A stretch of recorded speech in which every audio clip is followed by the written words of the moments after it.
السلام علیکم ورحمۃ اللہ وبرکاتہ۔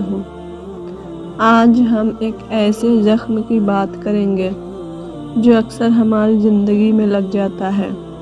وہ زخم جو دکھائی نہیں دیتا لیکن دل کو ہر روز تکلیف دیتا ہے۔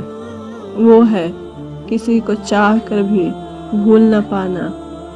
کبھی آپ نے کسی کو اتنا چاہا ہے کہ اس کی ہر بات، ہر مسکان آپ کی زندگی کا حصہ بن گئی، لیکن پھر وہی شخص آپ کی زندگی سے چلا جائے تو دل پوچھتا ہے، یا اللہ، کیوں میں اسے چاہ کر بھی بھول نہیں پا رہا۔ انسان کے دل میں اللہ نے یاد رکھنے کی قابلیت رکھی ہے۔ جب ہم کسی کے ساتھ ہنستے ہیں، روتے اور جیتے ہیں، وہ لمحے دل میں ہمیشہ کے لیے چھپ جاتے ہیں۔ کسی کا ساتھ صرف محبت نہیں بلکہ ایک عادت بن جاتا ہے، اور عادت کو توڑنا ہمیشہ مشکل ہوتا ہے۔ کچھ رشتے صرف جسمانی نہیں ہوتے، وہ روحانی ہوتے ہیں۔ جب روح کا جڑاؤ ہو جاتا ہے تو الگ ہونا آسان نہیں ہوتا۔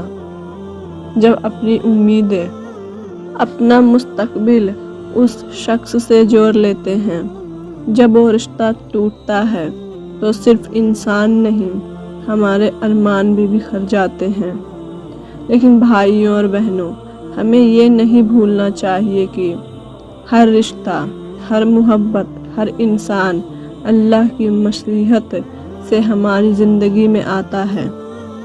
قرآن میں اللہ تعالیٰ فرماتا ہے، ہو سکتا ہے تم کسی چیز کو ناپسند کرو اور وہی تمہارے لیے بہتر ہو، اور ہو سکتا ہے تم کسی چیز کو پسند کرو اور وہی تمہارے لیے بری ہو، اور اللہ جانتا ہے جبکہ تم نہیں جانتے۔ سورہ البقرہ۔ یعنی جس شخص کو ہم اپنی زندگی کا سب کچھ سمجھ بیٹھے ہیں، ہو سکتا ہے اللہ جانتا ہو کہ وہ ہمارے لیے صحیح نہیں ہے۔ ایک لڑکی تھی، اس نے کسی کو دل سے چاہا، سالوں تک اس کا خیال رکھا، اس کے ساتھ اپنی زندگی کا ہر سپنا دیکھا، لیکن قسمت نے دونوں کو جدا کر دیا۔ وہ لڑکی ہر روز روتی، اللہ سے پوچھتی، یا اللہ، کیوں میں اسے بھول نہیں پا رہی۔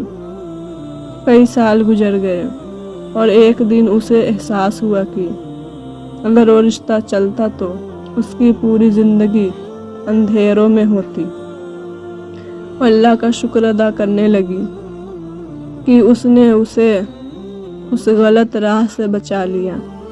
بھائیوں اور بہنوں، یہی ہے اللہ کی حکمت۔ ہمارے غم میں بھی اس کی رحمت چھپی ہوتی ہے۔ ہر نماز کے بعد کہیں، اے اللہ، جو میری قسمت میں نہیں ہے اس کے غم سے میرے دل کو ہلکا کر دے اور مجھے اس سے بہتر عطا کر۔ نبی صلی اللہ علیہ وسلم نے فرمایا، صبر روشنی ہے، یعنی صبر انسان کو اندھیروں سے روشنی کی طرف لے جاتا ہے۔ اللہ پر بھروسہ رکھیں، اگر اس نے کسی کو ہماری زندگی سے نکالا ہے تو اس سے بہتر ضرور دے گا۔ قرآن کہتا ہے، جان لو، اللہ کی یاد سے ہی دلوں کو سکون ملتا ہے۔ سورہ رد۔ بھائیوں اور بہنوں، کسی کو چاہ کر بھی بھول نہ پانا انسانی فطرت ہے، لیکن اگر دل کو اللہ سے جوڑ دیا جائے تو کوئی غم بھاری نہیں لگتا۔ یاد رکھو، محبت کرو لیکن اللہ کے لیے کرو، رشتہ نبھاؤ لیکن اللہ کی رضا کے لیے نبھاؤ، اور جب جدائی آئے تو سمجھو کہ یہی اللہ کا سب سے اچھا فیصلہ ہے۔ اگر انسان ہمیں چھوڑ دیتا ہے تو اللہ کبھی نہیں چھوڑتا، اور وہی ہمارے دلوں کو سب سے گہرے غم سے بھی شفا دیتا ہے۔ تو بھائیوں اور بہنوں، اگر آپ کسی کو چاہ کر بھی بھول نہیں پا رہے ہیں تو مایوس مت ہوئیے۔ وہ یادیں، وہ غم، یہ سب اللہ کی طرف سے امتحان ہے، اور جو صبر کرے گا اللہ اس کی قسمت میں اس سے بہتر لکھ دے گا۔ اللہ تعالی ہم سب کو محبت میں سچائی، جدائی میں صبر اور دلوں میں سکون عطا فرمائے، آمین یا رب العالمین۔